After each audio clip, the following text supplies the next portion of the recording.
Pode abrir.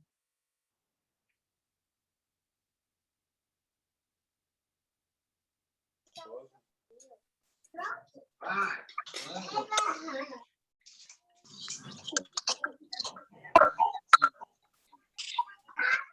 camiseta aqui, eu vou deixar.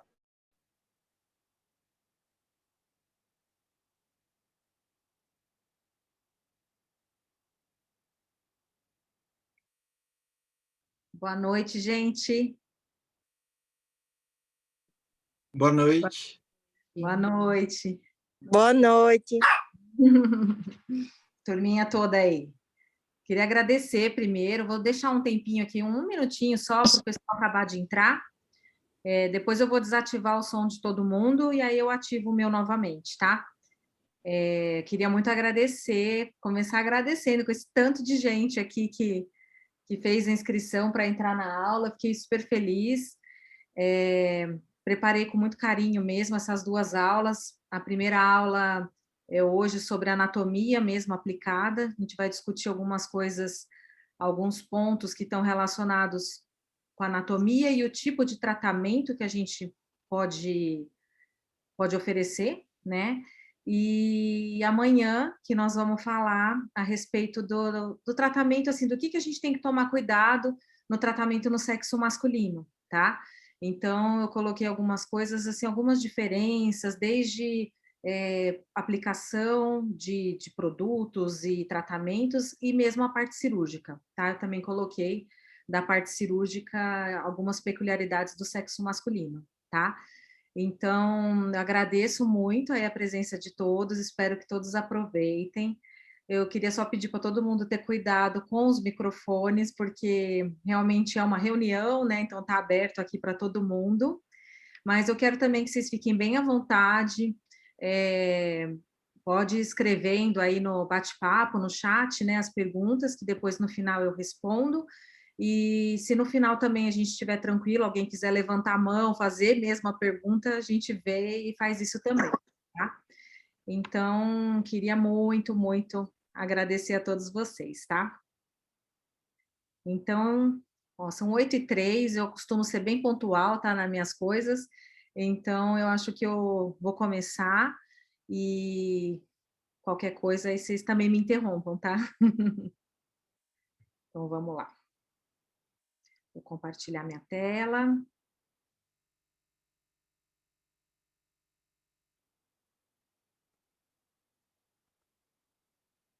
Deixa eu minimizar aqui, que senão também eu não consigo ver minha tela inteira. Vocês conseguem ver toda a imagem, já está certinha aí para vocês, né? Então, assim, por que eu pensei em falar, em dar uma aula de anatomia, que é um assunto pesado, né? Que a gente fica muitas vezes, fala, meu Deus, né? Ela vai falar de anatomia, ninguém entende. Não é que não entende, é que é um assunto maçante. Então, realmente, assim, a gente tem que tomar um pouco de cuidado, mas eu acho que, assim, ainda mais hoje em dia, é imprescindível a gente ter um conhecimento anatômico para fazer qualquer tipo de tratamento, tá? Então, eu acho que realmente a gente tem que ter isso em mente e fazer, assim, desse estudo aí, toda a dinâmica que a gente tem que para dar todos os tratamentos, tá? E hoje, tanto para o tratamento, tanto o cirúrgico, quanto para os menos invasivos, a gente também precisa ter esse conhecimento anatômico muito intenso. E uma coisa que eu já falei isso uma outra vez, eu acho assim, que tem muita gente hoje em dia que muitas vezes não fazem nem toxina ou nem um preenchimento, porque tem um pouco de receio e tudo mais, mas uma coisa a gente tem que admitir, o estudo da anatomia realmente revolucionou com esses tratamentos menos invasivos, né? Porque a gente teve um avanço muito grande nesses últimos anos, uma coisa que já está certa já há muito tempo e a gente teve esse avanço nos últimos anos, né? Então, eu pensei nisso para a gente realmente ver e analisar todas as áreas de atuação na face e conseguir proporcionar o melhor tratamento para o nosso paciente, tá? E a gente sempre pensa no processo de envelhecimento, né, gente? Então, tudo acontece pelo processo de envelhecimento, que a gente tem a alteração de diversas estruturas da face, então a gente tem a alteração óssea, isso já está bem batido, a gente tem a absorção de gordura, tem a mudança da localização de algumas estruturas, muitas vão sofrer uma queda, seja da gravidade, ou seja pela alteração dos ligamentos, então, assim, é uma coisa que a gente tem que saber desse processo de envelhecimento e tem que realmente fazer isso da melhor forma possível, tá? Tem que realmente estar sempre envolvido nisso. Aí a gente pensa, né? Então, vamos pensar em todas as situações que a gente tem na face. Então, eu vou começar pela estrutura óssea, tá? Então, a estrutura óssea, a gente tem os ossos da face, que a gente tem que lembrar, basicamente, a estrutura do osso frontal, a gente tem o parietal, o nasal, que está aqui, e a gente também tem aqui a região do maxilar, que é um osso que sofre muita alteração com o processo de envelhecimento, e ele tem uma entidade anatômica que a gente tem que lembrar sempre dela, que é o forame infraorbitário, tá? O forame infraorbitário, ele está localizado mais ou menos na linha da pupila, levemente lateralizado à linha da pupila, mais ou menos 1 centímetro para baixo do rebordo orbitário, tá? E é importante a gente lembrar do forame infraorbitário, por quê? Porque a gente sabe que isso é muito falado nos processos de preenchimento, tá? Então, no preenchimento, o que a gente tem muito na mente? O forame infraorbitário está aqui nessa posição, igual eu falei, na região da linha pupilar.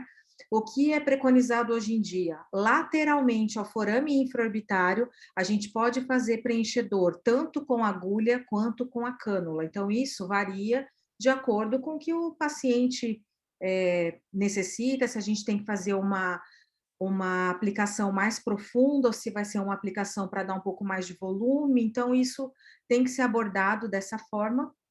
E a gente sabe que, então, lateralmente ao forame infraorbitário, a gente pode sim utilizar tanto agulha quanto cânula, tá?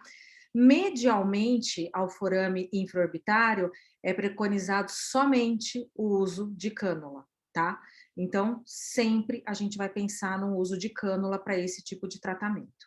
Então, esse é o primeiro ponto que a gente tem que lembrar. Então, bem na região do osso maxilar, a gente tem essa estrutura muito importante. Uma outra, depois disso, a gente tem as outras estruturas ósseas, né, que a gente tem que lembrar. Uma outra que é muito importante para a gente fazer qualquer tipo de tratamento é a região do zigomático.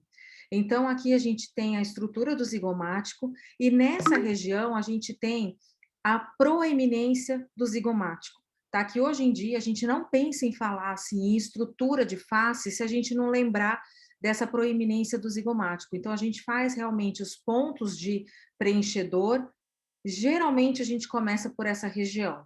Existem alguns estudos que falam para começar por região de têmpora ou até na região mais posterior, na têmpora superior, mas assim, o que a gente mais faz na prática realmente é estruturar primeiro essa região do malar para depois fazer qualquer tipo de tratamento, que são os pontos dos CKs que a gente fala do MD Codes, tá? Então, eles são tão falados porque realmente são pontos que são estruturadores e a gente tem que lembrar desses pontos. O ponto da proeminência mesmo do zigomático é a região do CK2, tá? Então, é uma região que a gente tem que fazer esse tratamento para estruturar, isso é importantíssimo, tá? As outras estruturas ósseas que a gente acaba lembrando, a gente tem que lembrar da região de mandíbula, o osso mandibular, ele tem essa estrutura de corpo e ramo, tá? Então, ele está sempre ali relacionado, e a gente tem que saber dessa estrutura, porque varia de acordo com o sexo da pessoa, varia de acordo com a idade da pessoa, então você tem alterações ósseas que são claramente visíveis aqui, por exemplo, tá? Então, aqui a gente tem um crânio de um recém-nascido, o crânio de um adulto, de um idoso.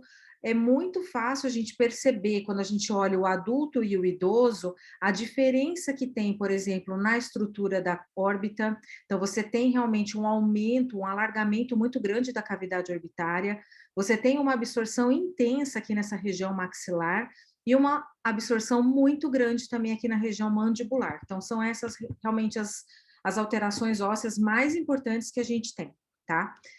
Além disso, a gente tem que lembrar que também existe alteração de acordo com a etnia da pessoa, de acordo com o sexo. Então, a gente tem várias alterações que a gente tem com esse processo todo. Então, a gente olhando, por exemplo, até a estrutura óssea de um homem europeu com uma mulher europeia é diferente de, por exemplo, uma estrutura de uma pessoa da Austrália. Então, realmente, a gente tem essas diferenças, e então essa diferença óssea ela vai acontecer de acordo com o sexo, de acordo com a idade, de acordo com a etnia. Então, tem vários fatores que realmente influenciam nessa localização e nessas alterações que a gente vai tendo na face, tá? Aqui mostrando mais uma vez, assim, a diferença entre os sexos. Então, aqui a gente vê claramente a diferença no homem e na mulher, ela é muito forte aqui na região de terço inferior da face. Então, essa região de terço inferior da face, ela é imprescindível da gente sempre analisar, tá? Então, aqui é muito importante a gente ver, ó, que no sexo masculino tem um ângulo mais perpendicular, tá? No sexo feminino, ele já é mais angulado, assim, ele não é tão perpendicular. A gente tem uma mandíbula no sexo masculino também mais robusta. Então, a gente vê que é uma estrutura óssea que parece que é mais alta e mais grossa, né? Então, isso é muito importante. Por isso que hoje, a gente vendo um tratamento para o sexo masculino, eles prestam muita atenção no terço inferior. E quando eles vêm, às vezes, pedir um tratamento para você, ele vai falar muito do terço inferior. Tá? Então, isso é muito importante da gente lembrar no sexo masculino que é imprescindível a gente saber essas diferenças, tá? Uma outra coisa que a gente tem que analisar em relação ao ângulo da mandíbula, tá? Então, por exemplo, a gente tem uma alteração do ângulo da mandíbula conforme a gente vai envelhecendo, tá? Então, na fase de criança, mesmo recém-nascido, esse ângulo ele é bem obtuso, depois na vida adulta ele vai se tornando um pouco menos obtuso, e você vai tendo, de acordo com a diferença também do sexo. O masculino, ele vai ter um ângulo mais perpendicular do que o sexo feminino, como a gente já mostrou naquela figura anterior, tá? Então, é importante a gente lembrar disso. Além disso, a gente tem outras alterações relacionadas com a estrutura óssea em si, né? Então, é muito importante a gente pensar nas proeminências, tá? Então, as proeminências a gente tem que sempre avaliar. É importante a gente ver que existem essas diferenças. Então, por exemplo, no sexo masculino, a gente tem uma proeminência aqui na região superior da órbita, que ela é muito mais intensa do que na mulher, tá? Então, essa proeminência frontal, ela é muito maior aqui no homem do que na mulher. E isso faz com o quê? Na mulher, a gente acaba tendo uma região frontal com um relevo assim mais suave. E no homem, muitas vezes, a gente tem uma região frontal mais retilínea, depois você tem uma proeminência aqui bem na região glabelar, para depois ela continuar para a região nasal. Então, isso também é bem importante. E é importante a gente saber disso, porque se de repente você fizer um preenchedor, você vai fazer. É muito comum, às vezes, algumas mulheres falarem que tá com essa região aqui um pouco afundada e querem melhorar isso, que elas acham que fica com traço masculinizado. Então, por isso que a gente tem que saber que existe essa diferença entre homens e mulheres, tá? Outra coisa que a gente tem, e isso aqui a gente já comentou, é esse processo todo de absorção óssea. Então, você vai tendo esse aumento da cavidade orbitária, você vai tendo um consumo muito grande dessa estrutura óssea aqui em região maxilar e na região mandibular. Então, são os pontos que você tem mais alteração com o processo de envelhecimento, tá? Então, aqui demonstrando mais uma vez alteração periorbitária. A gente fala tanto na alteração periorbitária, mas a gente tem que lembrar que toda essa região, ela é influenciada pelos seus vizinhos, né? Então, você vai ter, se você tem uma alteração de têmpora, de fronte, você vai acabar tendo também uma alteração na região periorbitária. Então, isso é importantíssimo a gente lembrar, porque por isso que vai acontecendo, vai ficando com uma queda aqui na região do supercílio, você vai tendo a dermatocálase, então você vai tendo alterações mesmo que a gente tem no nosso dia a dia, que acaba levando a uma blefaroplastia ou fazer uma suspensão de supercílio, por essas alterações relacionadas com o processo de envelhecimento, tá? Uma outra característica que a gente também tem, a gente muitas vezes tem uma rotação dos tecidos, que isso acontece também no processo de envelhecimento, tá? Então, também a gente tem que lembrar que todas essas estruturas mudam com o tempo e a gente tem que saber de tudo isso. Então, isso foi sobre a estrutura óssea, tá? Então, que a gente acha que só tem uma absorçãozinha e fica tudo bem, mas não, a gente tem todas essas alterações que isso leva a uma mudança real de todas as estruturas ali que estão relacionadas com a sua base, que é a estrutura óssea, né? Aí a gente parte para a região dos ligamentos, tá? Então, o que a gente tem de ligamento? É muito importante a gente lembrar que a face, ela tem várias camadas, tá? Então, a gente tem pele, tecido subcutâneo, você tem o esmax, que está aqui nessa região, tem a musculatura mesmo, que aí a gente tem todos os músculos da mímica, que estão também aqui relacionados. E o que a gente tem? Ligando todas essas estruturas, a gente tem alguns entremeados, vamos dizer assim, né? Que são são alguns fragmentos, alguns ligamentos, ou você pode ter alguns espessamentos, que não chega a ser um ligamento propriamente dito, tá? Então, são alguns espessamentos na região ou algumas adesões, tá? E tudo isso mantém todas essas camadas da face na sua posição correta. E com o processo de envelhecimento, esses ligamentos também vão sofrendo alteração. Você vai tendo alteração em todas essas estruturas. E o que a gente sabe? Que os ligamentos verdadeiros, que a gente tem todas aquelas adesões que eu falei, você tem algumas regiões mais espessas, mas o que realmente a gente tem de ligamento verdadeiro são 3, tá? A gente tem o ligamento temporal, o ligamento zigomático e o ligamento mandibular, tá? Então, essas são 3 estruturas que são muito faladas, por quê? Principalmente depois do trabalho que o Cotofana mostrou no ano passado, que ele publicou, e que a gente fala muito desses 3 ligamentos, porque acredita-se que lateralmente a esses 3 ligamentos, a gente tem estruturas mais fixas. Então, essas estruturas mais fixas, elas vão vão sofrer menos o processo de envelhecimento. E as estruturas que estão medialmente a essa linha desses 3 ligamentos, a gente vai ter estrutura mais móvel. Então, essa estrutura mais móvel vai sofrer um processo de envelhecimento maior, tá? Então, isso é importante a gente saber.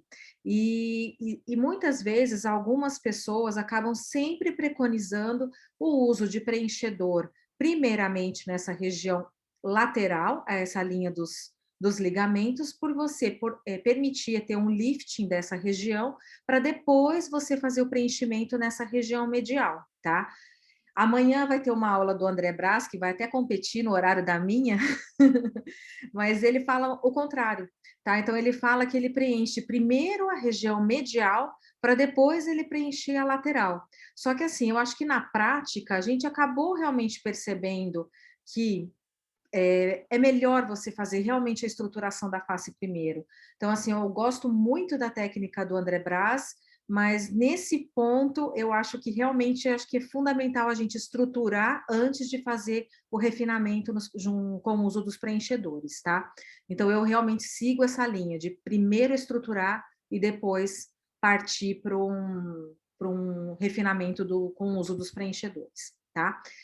E aí, esses ligamentos, gente, eles estão entremeados a todos os compartimentos de gordura da face. Quando a gente olha essa figurinha, a gente fica muito assim, né? Fala, é bonitinho, né? Então, tem o compartimento aqui da região da fronte, tem o compartimento aqui da região temporal, só que eles não são totalmente fragmentados dessa forma, gente. Aqui é muito fácil da gente ver, né, que realmente tem todas essas estruturas, e aí a gente acaba, né, vendo e achando como é que funciona esses ligamentos todos, né? Só que assim, gente, os ligamentos, eles estão entremeados, e quando a gente está realmente junto a uma dissecção de cadáver, o que a gente vê é isso, tá? Esse aqui foi um cadáver que foi dissecado no curso do André Borba, meu amigo querido, e que vai ter novamente esse curso aqui no Brasil e também lá em Portugal, se se Deus quiser, né, se a pandemia deixar, mas o que a gente vê é isso, gente, é uma camada de gordura e a gente não consegue determinar direitinho aonde começa um compartimento de gordura e aonde começa o outro. Então, a gente não consegue definir certinho, né, onde que estão todos os compartimentos. Mas a gente tem que lembrar que eles existem, né? Então, é importante a gente saber que eles existem. A gente tem compartimentos de gordura que são mais superficiais e tem compartimentos de gordura que são mais profundos. Então, aqui os superficiais, eles são representados aqui o nasolabial, o malar medial, aí você tem o malar médio e o malar lateral, todos compartimentos superficiais aqui. A gente tem que lembrar do temporal superior e temporal inferior e do jaw, tá? Então, essas são as estruturas mais superficiais que a gente tem na face. E os profundos, aqui tem alguns que nem estão representados nessa figura desse artigo, tá? Como o RUF tá aqui, é retroorbicular oculofético, eu vou falar daqui a pouquinho também, e que não está demonstrado aqui. E aqui a gente tem as outras estruturas. Então, você tem o compartimento de gordura profundo piriforme, o malar medial e o malar lateral. Você tem o sulfi medial e lateral, que está representado aqui. E aqui também é muito falado do buccal fat pad, tá? Então, isso é importante a gente saber e nós vamos falar dessa peculiaridade desse compartimento de gordura, tá? Então, o que a gente tem que lembrar? A fossa temporal. A fossa temporal é uma região também que a gente pensa com muito carinho e tem que saber realmente como é que funciona as estruturas nessa região. A gente tem o septo temporal, que vai acabar dividindo em compartimento de gordura temporal superior e compartimento de gordura temporal inferior. O compartimento temporal inferior tem íntima relação com o RUF, então isso é importantíssimo, tá? E por isso que a gente fala que se você está percebendo que tem queda do supercílio, sempre analisa a têmpora antes de fazer qualquer tratamento, porque muitas vezes você pode ter tido uma perda grande, tanto de gordura quanto óssea, nessa região, e muitas vezes não basta você fazer só um tratamento no RUF, ali na região do supercílio. Muitas vezes você tem que tratar também a região de têmpora, tá? E também ela é delimitada pela crista temporal, né? Então, a gente tem que lembrar dessa estrutura toda que tem nessa região, tá? E aqui a gente faz muito tratamento com preenchedor e tem que tomar um certo cuidado por conta de vascularização, que isso nós vamos falar daqui a pouquinho. Então, o RUF propriamente dito, né? Então, eu dei assim falei um pouco mais com ênfase aqui no RUF, por quê? Primeiro, porque a gente é oftalmologista, né? Então, a gente tem essa íntima relação das nossas blefaroplastias, a gente acaba tendo acesso muito fácil ali no RUF, e o RUF, a gente tem que lembrar que o que delimita a região é o forame infraorbitário e aqui na porção medial, e ele vai até a região lateral, que aqui é mais ou menos onde passa a veia sentinela, tá? Então, são essas alterações que a gente tem que pensar, que você pode ter. No RUF, você pode ter um grande também consumo do RUF, então a gente também tem que analisar como um todo, tá? Outra coisa que é importante, aqui o que eu estava falando para vocês, então, a gente só toma cuidado quem está com iPhone, porque faz esses desenhos aqui, eu não sei como apaga isso, mas enfim. Aqui só para demonstrar quando... Não só o iPhone, né? Quem está assistindo o celular. Aqui só para demonstrar, essa aqui foi uma paciente em que a gente fez... A foto aqui está um pouquinho desfocada, porque eu tirei aqui com a câmera e aqui eu tirei com o celular. Como, no fim, eu não consegui dar a mesma qualidade, né, da foto. Mas, enfim, a gente fez um preenchimento na região de têmpora dessa paciente e também fez o preenchimento na região do RUF, tá? Então, a gente tem uma alteração, assim, uma melhora muito grande do posicionamento desse supercílio por conta do uso do preenchedor nessas áreas, tá? Então, aqui só quis colocar para a gente ter um exemplo, tá? Uma outra região que a gente tem que tomar muito cuidado e tem que realmente analisar é a formação do tear trough. O tear trough, a gente muitas vezes fala sempre em tear trough, que a gente pensa muito na goteira lacrimal e ponto. Só que a gente tem que lembrar que toda essa estrutura, você tem um consumo, né, que é bem a região do ligamento zigomático cutâneo, e você pode ter realmente essa formação como um todo. Então, a gente acaba chamando de sulco pálpebro malar, mais aqui da região da linha pupilar para a lateral, e de tear trough propriamente dito, que é nessa região medial ao forame infraorbitário, tá?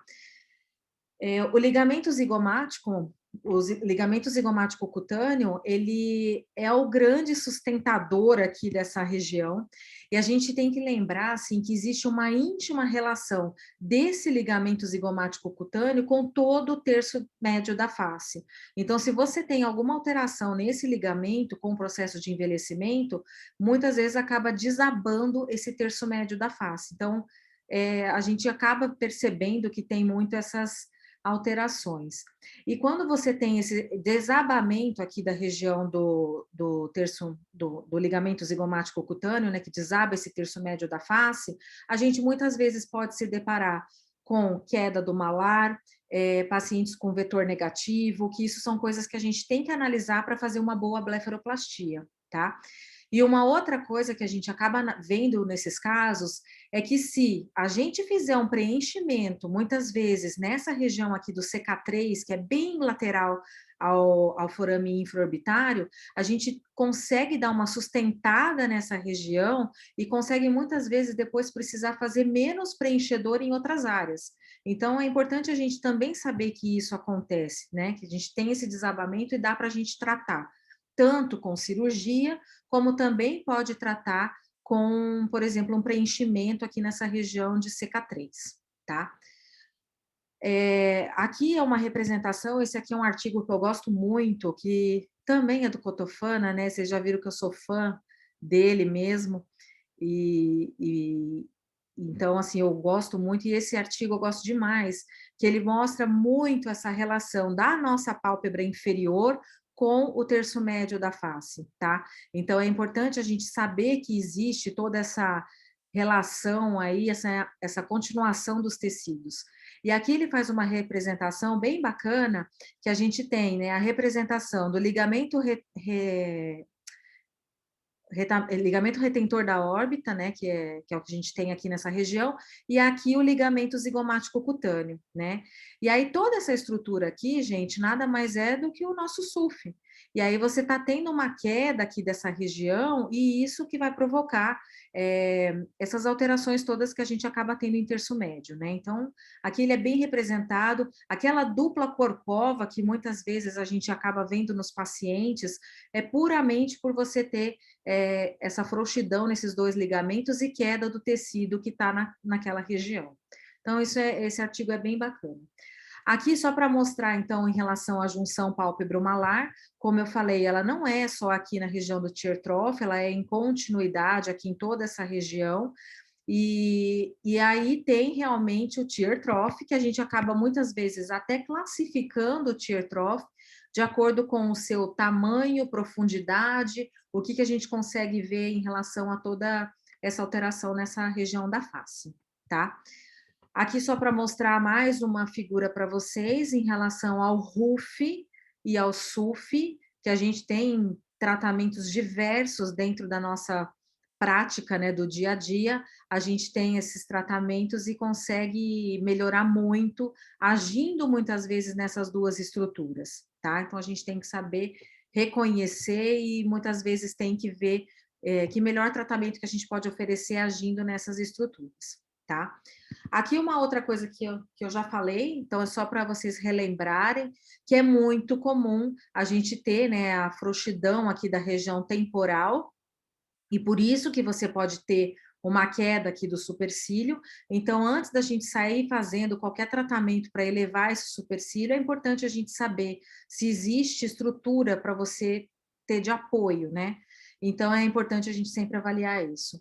Ainda mais hoje, que às vezes está muito na moda fazer fio. Eu faço muito fio também, gente, mas assim, se eu pegar uma pessoa que tem uma queda muito grande aqui dos tecidos da região de supercílio, e um consumo muito grande, você querer ir lá e passar um fio aqui, não vai durar um mês, tá?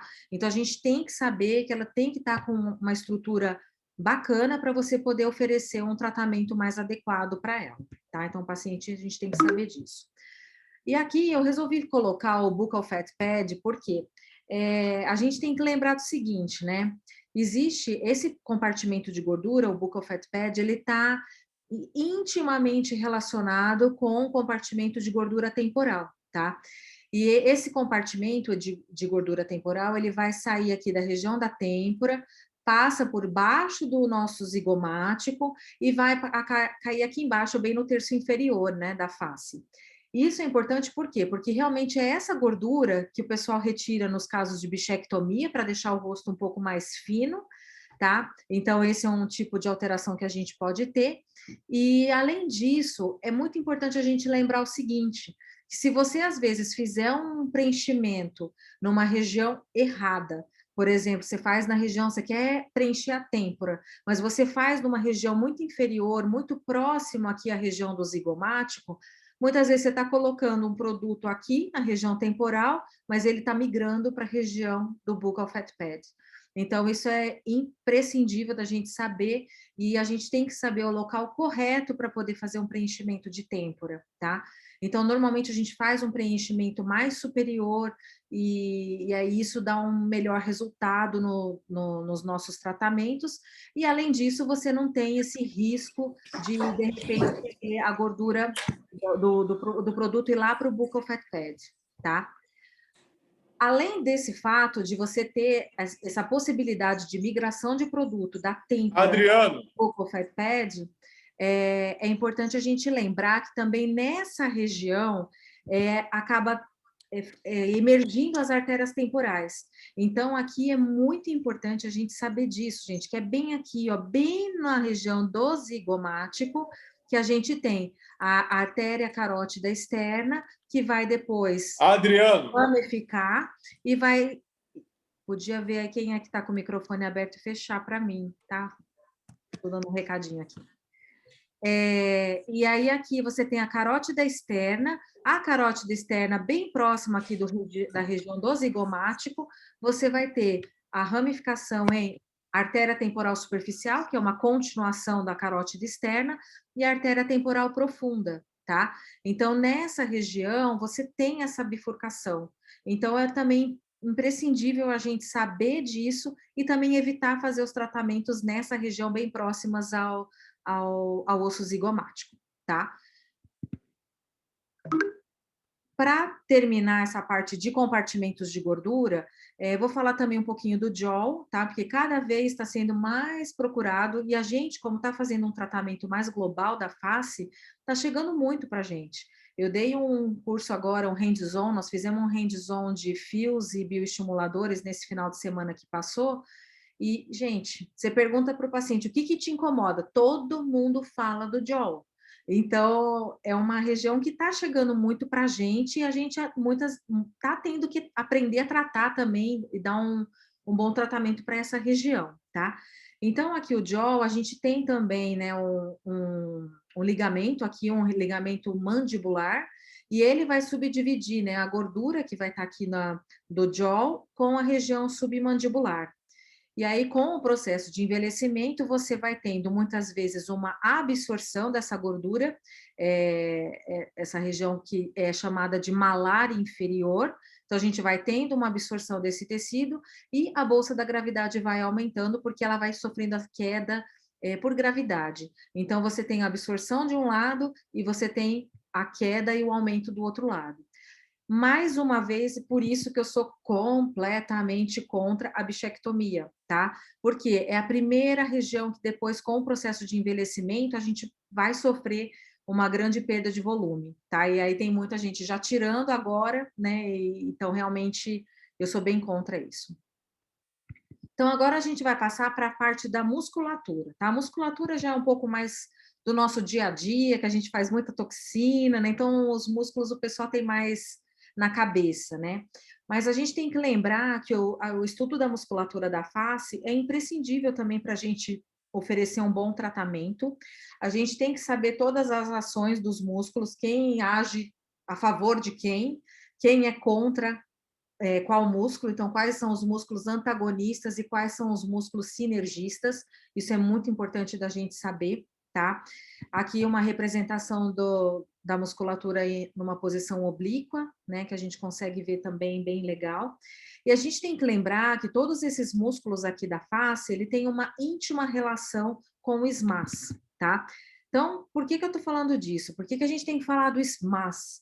O SMAS é o Sistema Músculo Aponeurótico Superficial, tá? Ele é um folheto aponeurótico que ele vem desde aqui da região cervical, né, com platisma, né, as fibras do platisma depois vão acabar sendo relacionadas com esse folheto aponeurótico, e aí você tem o SMAS, que depois ele vai ter íntima relação com a face temporal superficial, tá? E, posteriormente, também tem relação com a galha, tá? Isso, então, também é importante, gente, porque é um folheto só. E, mais uma vez, explica, porque muitas vezes a gente pode fazer um preenchimento em têmpora e ele ir lá para baixo. Então, aqui está mostrando para a gente que é um folheto único, tá? Então, a gente tem que lembrar disso. E aí, o sistema, o SMAS, né, que é o Sistema Músculo Aponeurótico Superficial, tem essa relação aqui, ó. De novo, o SMAS está aqui, e aqui você tem as fibras do músculo platisma, que tem essa íntima relação, tá? Então, é só para a gente lembrar que é uma coisa única, tá? O SMAS é um tecido único que está relacionado com o folheto aqui da face temporal superficial, tá? E aí, o que a gente tem que lembrar? Como eu falei, toda a musculatura da face, ela está em íntima relação com o SMAS, tá? E o que os músculos da face têm de diferente dos outros músculos do corpo da gente? Eles têm uma origem óssea e uma inserção cutânea, tá? Então, isso acontece com o que tem de diferente? Que eles são responsáveis, você tem essa musculatura que ela pode ser muito dinâmica, então você vai tendo as mímicas da face, né, as caras de bravo que a gente faz, então isso realmente acabam dobrando o tecido e acabam levando à formação de rugas, de sulcos, então é muito por conta disso, porque você tem essa origem óssea e a inserção cutânea, tá? E a gente tem que lembrar que com o processo vai acontecendo, você vai tendo a perda de colágeno da região, as fibras vão estar sempre com a mesma contração e vão acabar provocando os sulcos, tá? E a gente tem que lembrar que as rugas e os sulcos vão ser formados numa posição perpendicular ao sentido da fibra muscular. Então, isso a gente vê claramente, gente. Então, a gente fala muito, né? O próceros, quando a gente vai fazer lá a toxina botulínica, o próceros é o responsável por aquela ruga horizontal. Por quê, gente? O próceros é um músculo vertical. Então, a gente vê aqui os pés de galinha, a musculatura da face da gente, ela é um esfíncter. E aí você está sendo a formação dos pés de galinha todos perpendiculares às fibras musculares. Então, isso é uma coisa que a gente tem que lembrar, tem toda essa relação. Para correlacionar um pouco da musculatura mesmo, propriamente dita, com algumas ações que a gente pode fazer, eu coloquei algumas coisas de cada músculo, tá? Então, o músculo frontal, a gente tem que lembrar que é o único músculo elevador do supercílio, então a gente tem que lembrar disso. Então, se a gente quer elevar um supercílio, a gente não pode bloquear totalmente a ação do músculo frontal, tá? Ele não tem origem óssea, ele é um músculo que ele se origina aqui, ele é uma continuação aqui dos corrugadores, do corrugador, do orbicular, e acaba tendo até uma interdigitação aqui do músculo frontal com o músculo orbicular, com os músculos corrugadores e próceros. Então, daqui realmente acaba surgindo o músculo frontal, tá? E superiormente a gente tem a galha aponeurótica, tá? Então isso é importante. Além disso, o músculo frontal, ele é extremamente fino, gente. Então, assim, uma coisa que é importante da gente lembrar é que quando você vai fazer uma toxina botulínica aqui na região frontal, você não precisa enfiar a agulha inteira, você não precisa tocar o periósteo, você entrou com um pouquinho da agulha, 2 milímetros, você já está atingindo o músculo frontal, tá? Então, isso também vai interferir até no nosso tipo de tratamento, como a gente vai tratar, isso é importante, tá? Então, a gente tem os padrões, né, de rugas aqui do músculo frontal, como eu falei, as fibras do frontal, elas são todas na vertical, e as rugas são todas na horizontal, ela é perpendicular à fibra muscular. Então, a gente tem que analisar cada musculatura, cada padrão da região frontal para determinar o seu melhor tratamento, tá? Os músculos depressores do supercílio, o que a gente tem? a gente tem os músculos corrugadores, que está aqui nessa corzinha salmão, você tem o próceros, que está aqui, e você tem aqui embaixo dos músculos corrugadores, você tem o depressor do supercílio, que aqui é como se tivesse tirado o músculo corrugador de cima, a gente tem o depressor do supercílio, tá? Então, a gente também tem que analisar, ver qual que é o tamanho de toda essa estrutura, para a gente poder determinar o melhor tratamento, tá? Normalmente, o corrugador, ele é mais superficial aqui nessa região mais da cabeça aqui do supercílio, e aqui ele vai tendo depois ela aprofunda um pouquinho. Então, quando a gente vai tratar o corrugador aqui na região mais do centro do supercílio, cabeça para centro do supercílio, a gente pode fazer uma aplicação um pouco mais superficial também, tá? Você não precisa ir tão profundo. Lembrando que também, assim como a fronte, os músculos depressores do supercílio vão ter alguns padrões. Aqui eu agradeço muito a Mariana Meirelles, que faz esses desenhos incríveis e fornece para a gente para dar as aulas. E aqui é só os padrões realmente dos músculos depressores do supercílio. Outro músculo que também contribui para a queda do supercílio é o músculo orbicular. Além dele ser responsável pelo fechamento da pálpebra, ele também acaba puxando um pouquinho o supercílio para baixo, tá? Então, a gente tem que lembrar de toda a ação dele. Quando a gente trata, geralmente a gente trata a região do orbicular pré-tarsal, em alguns casos, e pré-septal. Dificilmente você vai tratar aqui a região do músculo orbicular orbitário, tá? Até porque existe uma íntima relação do músculo orbicular orbitário com o zigomático maior e menor, então você pode ter sim uma migração do produto e ter alterações no sorriso do paciente, então isso é importante da gente sempre lembrar, tá? Em relação aos músculos do nariz, tá? Quando a gente pensa no músculo nasal, ele é representado aqui por essa figurinha verdinha, e aqui adjacente a ele, a gente tem o elevador do lábio superior e o elevador da asa do nariz. Então, quando a gente vai fazer alguma aplicação nas bunny lines, por exemplo, a gente geralmente faz uma aplicação um pouco mais superior, aqui, mais aqui para cima. Por quê? Porque senão, se você faz muito aqui na transição do nariz mesmo, aqui nessa região mais aqui perto mais da maxila, você pode sim ter uma difusão do teu produto para esses músculos aqui. E aí você pode ter alteração do sorriso, porque ele interfere intimamente no sorriso do paciente. E a gente normalmente trata essa musculatura aqui, que é o elevador do lábio superior e da asa do nariz, geralmente quando o paciente tem sorriso gengival ou quando ele tem um sorriso assimétrico. Aí você vai tentar agir nessa musculatura. Mas se você quer somente os bunny lines, você vai no nasal e mais superior, tá? Para não ter problema.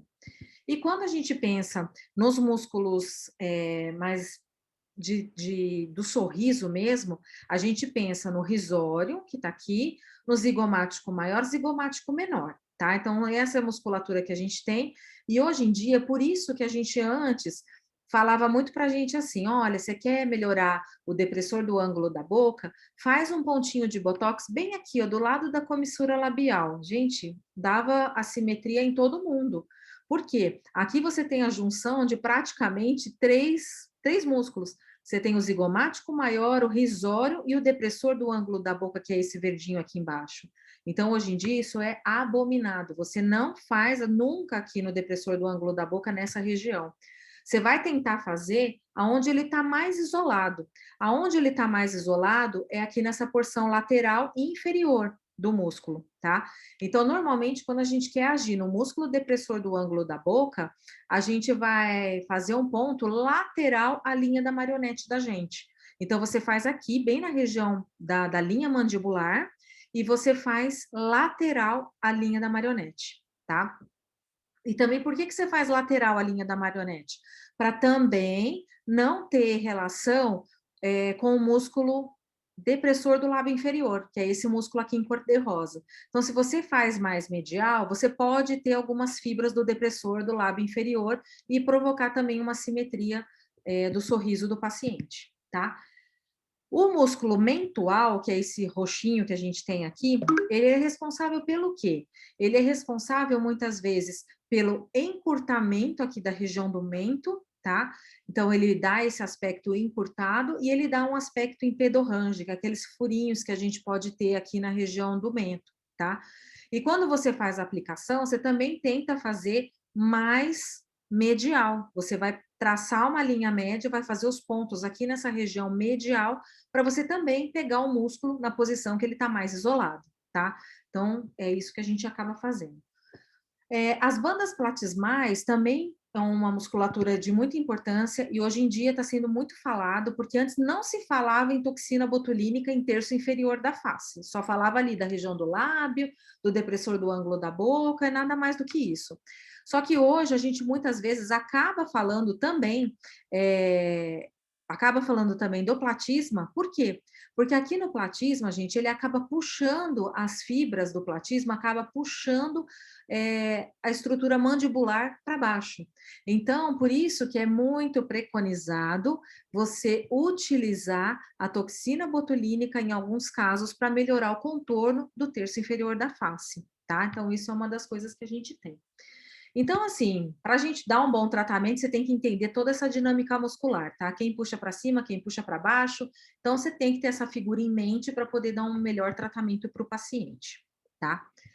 Falando agora um pouquinho de vascularização, então, a vascularização da face é muito importante a gente lembrar, tá? Que ela vem de ramos da carótida externa e da carótida interna que vão sofrer anastomoses entre si. Então, você tem a vascularização relacionada tanto com a carótida externa quanto com a carótida interna, tá? Então, isso é importante da gente lembrar. Então, assim, gente, o que a gente fala? Existe alguma área que ela é totalmente segura para você fazer um preenchimento? Nenhuma, tá? Você pode realmente ter alterações vasculares, pode ter isquemia por algum problema aí que você tenha, em qualquer área da face, gente. Então, é muito importante a gente ter isso em mente. E é lógico, a gente tem que saber de todas as estruturas, tem que saber qual que é o melhor tratamento a poder ser oferecido e minimizar a possibilidade de ter complicação, porque a gente pode ter complicação sim.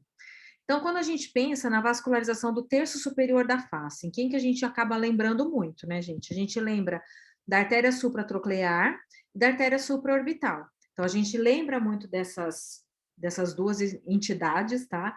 E elas têm íntima relação com a artéria oftálmica.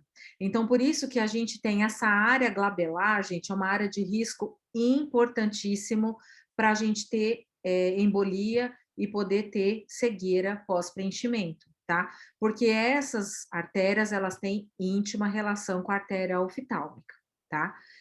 Então, a gente tem que tomar muito cuidado aqui. As duas estruturas vasculares, tanto a artéria supratroclear quanto a supraorbitária, elas são mais profundas aqui bem na região do rebordo orbitário e elas vão superficializando à medida que elas vão subindo. Então, mais ou menos a 2 centímetros do rebordo orbitário, elas já estão mais superficiais. Isso é importante também da gente saber até para cirurgias, né? Que realmente, se ela está num plano mais profundo, se você fizer alguma incisão mais superficial, você não vai estar pegando essas estruturas, né? Então, a tendência é essa. Outra artéria que é muito importante da gente falar, já falei anteriormente da artéria temporal superficial e artéria temporal profunda. Então, a artéria temporal superficial é uma continuação da artéria carótida externa, tá? E a artéria temporal profunda, ela está aqui intimamente ligada e relacionada com o arco zigomático, tá? Então, é muito importante a gente saber disso, saber que é uma área de risco. Essa fossa aqui da região temporal, ela é uma área de risco, sim, tá? Pensando agora no terço médio e o terço inferior da face, a gente acaba lembrando basicamente da artéria facial, né?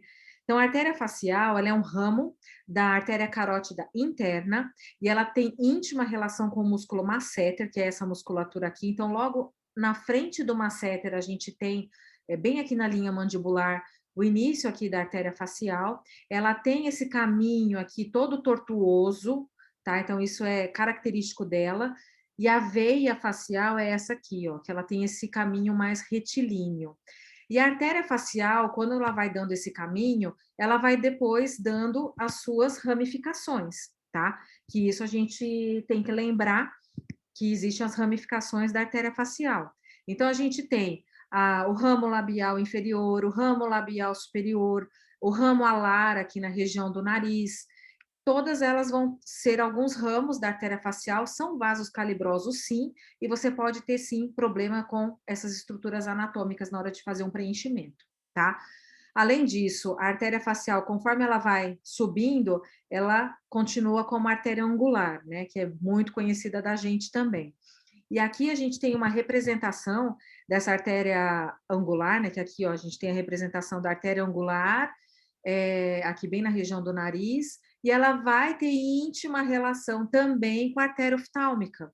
Então, no final das contas, a gente tem uma anastomose direta da artéria carótida externa com a artéria carótida interna, tá? Então, aqui é uma representação, ó, da artéria supraorbitária, artéria supratroclear, artéria oftálmica e aqui a artéria angular, tá? Então, tem essa anastomose, sim, da artéria carótida interna com a artéria carótida externa, e você pode, sim, ter risco de embolização, tá? Então, como eu falei, gente, não é também só a gente fazer, só a glabela que não pode. Gente, não. Aqui, se de repente você fizer um preenchedor também nessa região de fossa piriforme, que todo mundo fala, não, suco nasogeniano é tranquilo de fazer preenchimento. É relativamente tranquilo, sim, tá? Mas pode dar problema? Sim, pode dar problema. A gente tem a região aqui da fossa piriforme, que a gente tem o ramo alar, e você pode, sim, ter uma embolização e levar a cegueira do mesmo jeito, tá? Então, a gente tem que lembrar disso. E para ajudar, além de tudo isso, a gente tem que lembrar das variações anatômicas, né, gente? Então, às vezes, a gente estuda, e aí você vai ver, no fim, cada um é de um jeito. Então, a artéria facial, ela tem essa representação que é o que a gente mais escuta falar, que ela é assim, que ela vem até a região da fossa piriforme, aqui ela dá um ramo para nasal anterior, e aqui ela continua como artéria angular, mas ela pode sofrer essa ramificação antes, não é lá só na fossa piriforme. Então, ela pode ter outros trajetos. Então, a gente, além de tudo, ainda tem que pensar que pode ter uma variação anatômica. Então, a gente realmente nunca está totalmente seguro. Outra variação que a gente tem, gente, é em relação à artéria, o ramo, né, labial superior. É o ramo da artéria facial. E aí, assim, aqui era muito comum, hoje em dia a gente tende a fazer cada vez menos preenchimento labial com agulha. O que a gente faz com agulha, geralmente, é o contorno. Contorno, sim, você pode fazer com agulha, tranquilo. Mas, normalmente, você vai fazer todo o procedimento, na verdade, eu faço tudo, tá? Os únicos pontos que eu faço com agulha são os malares, e às vezes eu faço aqui no mento, que eu faço com agulha, e um ponto em região temporal, que é um ponto específico que eu faço profundo. O resto, eu faço tudo com cânula, tá? Então, hoje em dia, eu não uso praticamente agulha para fazer preenchimento. Então, a gente pensa muito por causa dessas variações anatômicas, e cada vez a gente tem que ter mais cuidado e mais segurança na hora de fazer esse tipo de tratamento, tá? Então, aqui, isso aqui foi um estudo que também mostrou que você tem a maior quantidade de vasos que sofreram essa ramificação aqui da artéria labial superior, mais ou menos a 15 milímetros da comissura labial.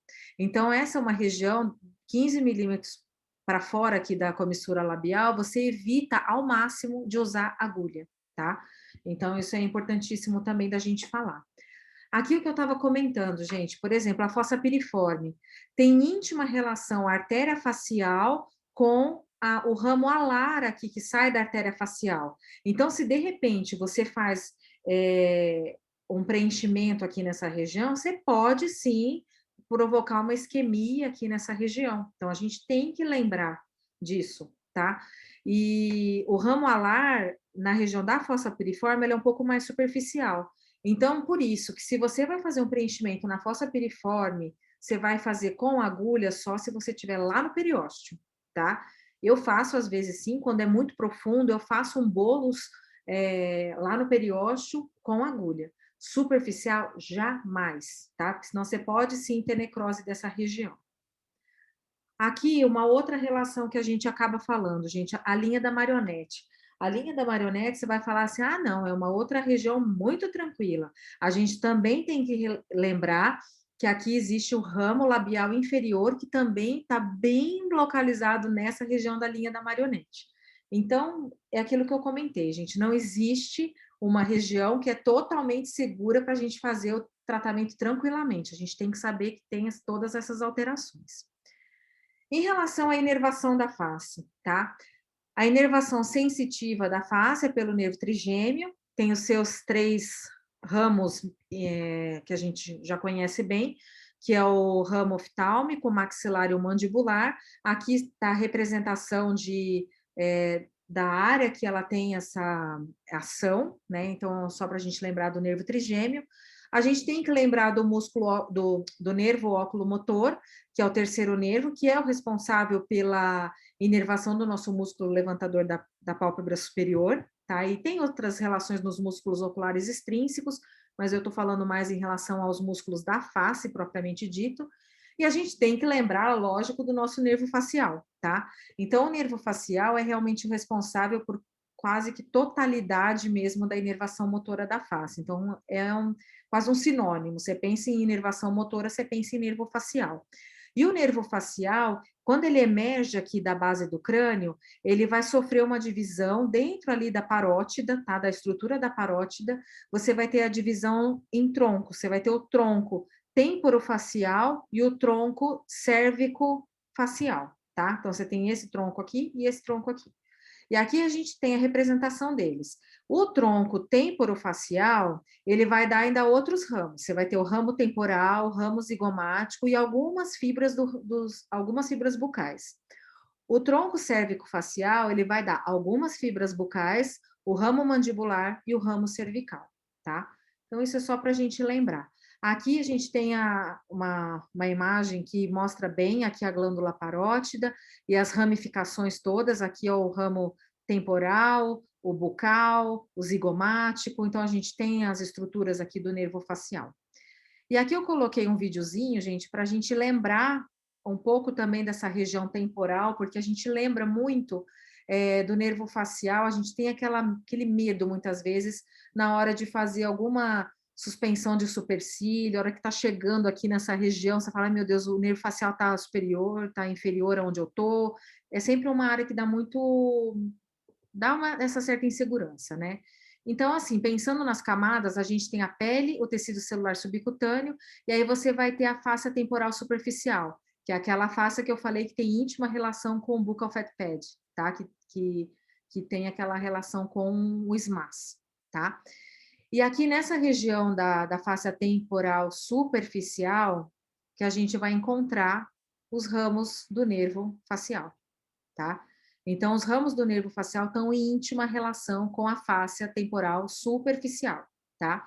Aqui é aquela região que eu falei, que é a fossa infratemporal, em que você tem a ramificação daqueles vasos, né?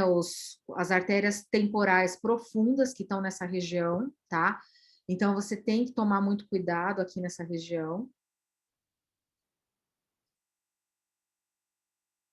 Abaixo da face temporal superficial, você vai ter a face temporal profunda.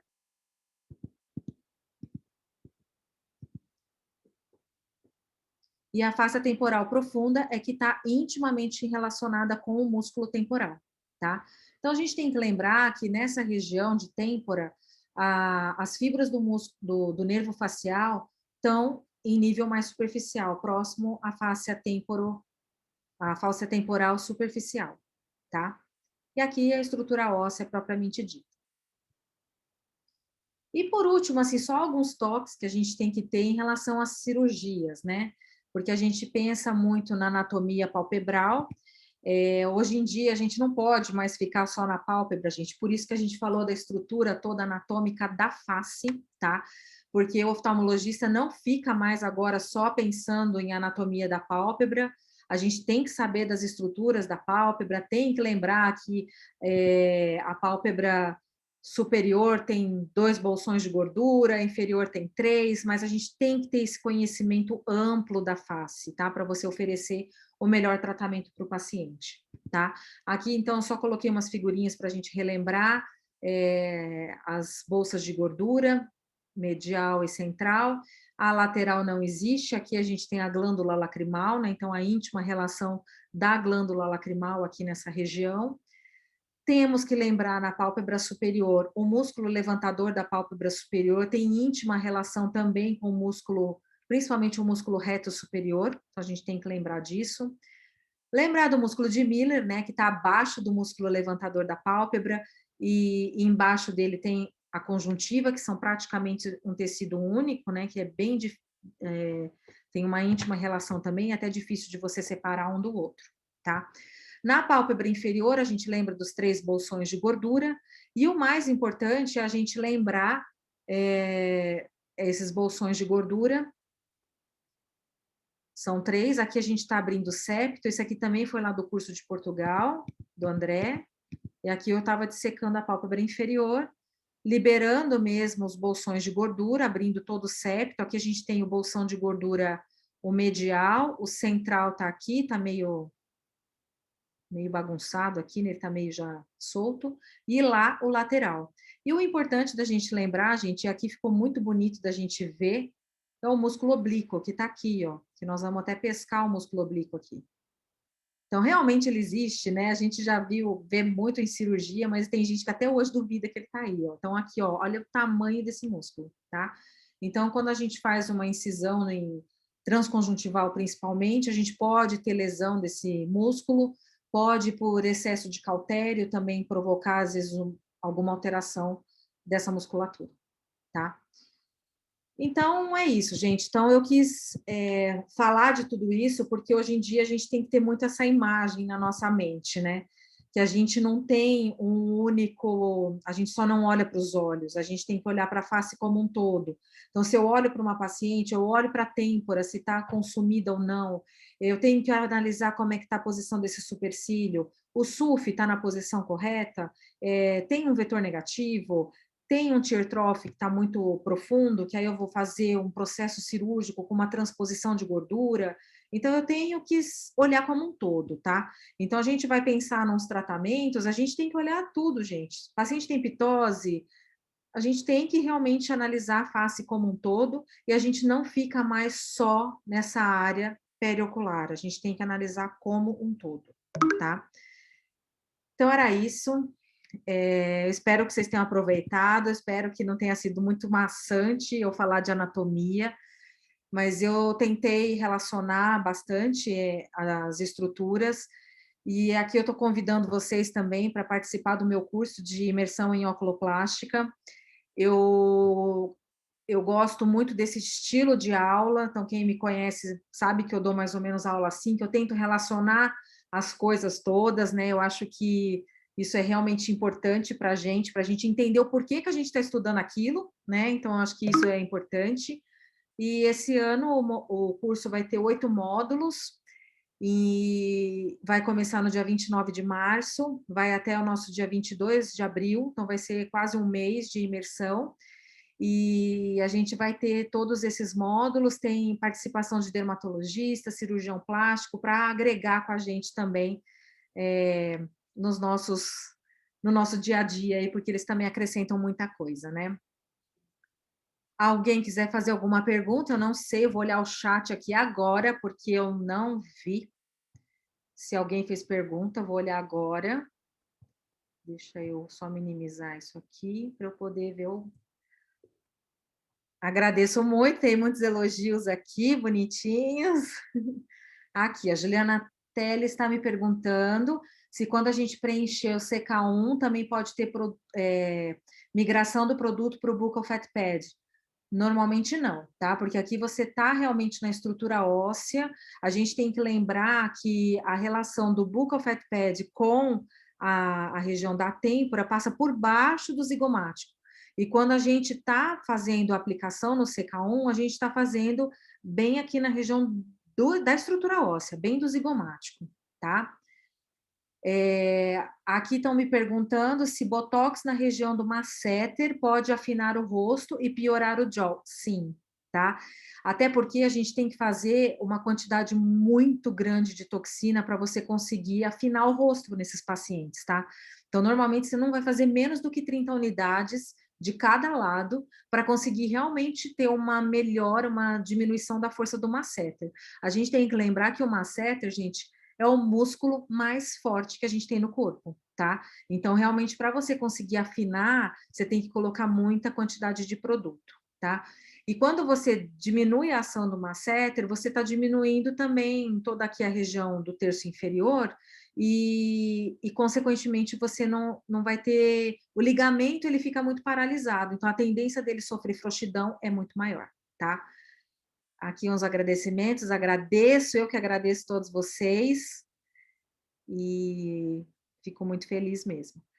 Aí aqui estão perguntando, ó, se existe alguma forma de evitar ou desacelerar a reabsorção óssea, gente. É realmente a gente tomar muito cálcio. Não sei, gente, acho que não. Acho que são os métodos preventivos mesmo de osteopenia, osteoporose, que a gente tem que tomar esse cuidado, tá? Que mais? Aqui eu agradeço muito, gente. Muito obrigada mesmo. E aqui estão perguntando também se a aplicação de Botox no platisma pode piorar a papada.